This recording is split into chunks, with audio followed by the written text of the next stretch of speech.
3 metre व्यास का एक कुआं 14 मीटर की गहराई तक खोदा जाता है। इससे निकली हुई मिट्टी को कुएं के चारों ओर 4 मीटर चौड़ी एक वृत्ताकार वलय बनाते हुए समान रूप से फैलाकर एक प्रकार का बांध बनाया जाता है।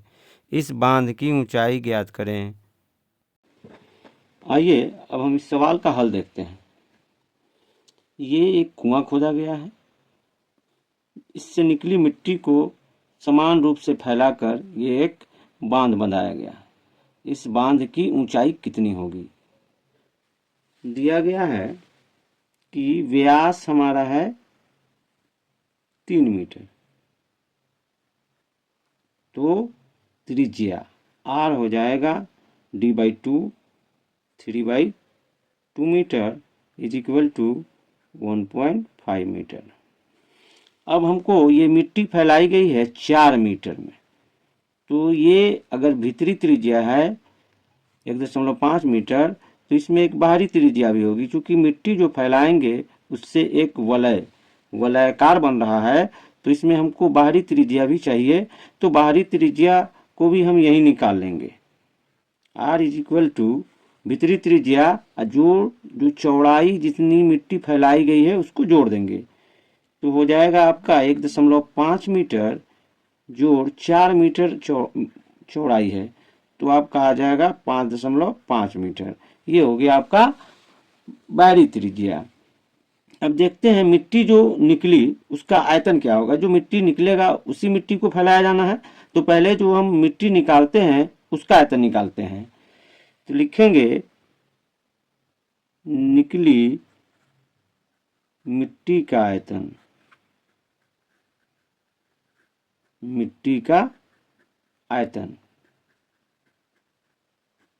चूंकि खोदा गया है कुआं, तो कुआं बेलनाकार होता है, इसीलिए इसका आयतन निकालेंगे हम। बेलन का आयतन πr² h। अब πr² h, इसको अगर पाई को हम रहने दें, पाई इंटू r का वैल्यू है हमारे पास 1.5 मीटर। 1.5 मीटर का स्क्वायर गुना h। ये पूरी गहराई जो है कुएं की वो 14 मीटर है। 14 मीटर। जब इसको हम गुना करेंगे तो होगा पाई गुने इसका स्क्वायर करेंगे तो हो जाएगा 2.25। 15 में 15 से गुना करेंगे 225। 2 अंक छांट के दशमलव दे दिए, हो गया 2.25। गुना कर देंगे फिर 14 मीटर से, तो ये हो गया पूरा। अगर चाहें तो मीटर स्क्वायर या मीटर, इसको हम कह देते हैं मीटर क्यूब। इसको भी यही गुना कर लेते हैं, तो ये आपका हो जाएगा 14×5 = 70 के 0, 14 दूना 28 और 7 35 5 हासिल 3, 14 दूना 28 और 3 31। 2 अंक छांट के दशमलव दे दे, इतना पाई घन मीटर। अब ये हो गया आपका निकाली गई मिट्टी का आयतन। अब इसी मिट्टी को यहाँ फैलाना है, तो फैलाने पर जो आयतन होगा उसका आयतन देखते हैं। तो वो वलय बन रहा है, तो हमको निकालना होगा वलय का आयतन। वलय का आयतन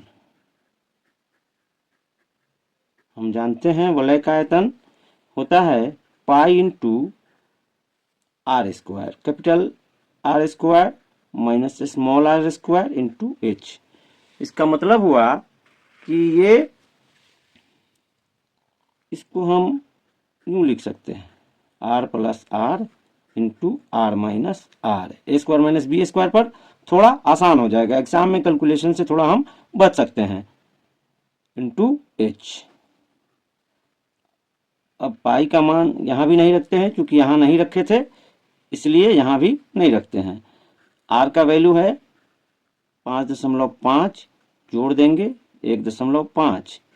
फिर r का वैल्यू है 5.5, घटा देंगे 1.5 इंटू h। अब इसको देखते हैं हल करने पर, ये होगा पाई इंटू 7, जोड़ देंगे यहाँ घटा देंगे 4 गुना h। ये भी आपका आयतन है, इसलिए इसको भी हम मीटर क्यूब लिख सकते हैं। अब चूंकि ये जो मिट्टी निकली और ये फैलाई गई, ये दोनों बराबर हैं, इतना बराबर इसके है और इस एच को हमको निकालना है। तो हम लिख सकते हैं चूंकि पाई गुना 7 गुना 4 गुना एच बराबर है 31.50, तो इसको 31.5 लिख दें, इतना पाई। या अब इसको हम एच बराबर लिखते हैं 31.5 pi by 7 into 4 into pi. अब पाई से पाई को काट दें, या h is equal to, calculation थोड़ा इत्मीनान से करने की चीज़ है, इसको हम बदल देते हैं 315, 7 गुने 4, 1 ख़त्म किए, इसके बदले हम 10 से गुना कर देते हैं। 10 से गुना कर दिए, अब इसको यहीं काट लेते हैं। 5 है, 0 है, तो 5 से पहले काट दें, 5 दूना 10, 5 से 5 6 30, 1 3 15, 5 3 15, 7 से काट दे, 7 9 63, अब नहीं कटेगा, तो अब हम लिख सकते हैं या h is equal to 9/8 is equal, so h is equal to, अब इसको हम भाग कर लेते हैं, थोड़ा सा एग्जाम है, आराम से करेंगे, कोई दिक्कत नहीं है। 8 इकाई 8, 1 दशमलव देंगे 0, 8 इकाई 8, फिर घटाएंगे 2 0, 8 दूना 16, फिर घटाएंगे 4 दशमलव दी 8 5 40, मतलब इसको काटने पे ये आपका आ जाएगा 1.125 मीटर। यही होगी उस जो बांध बनाया गया उसकी ऊंचाई। हम लिख देंगे अतः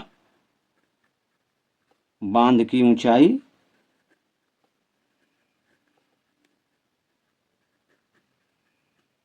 बराबर 1.125 मीटर।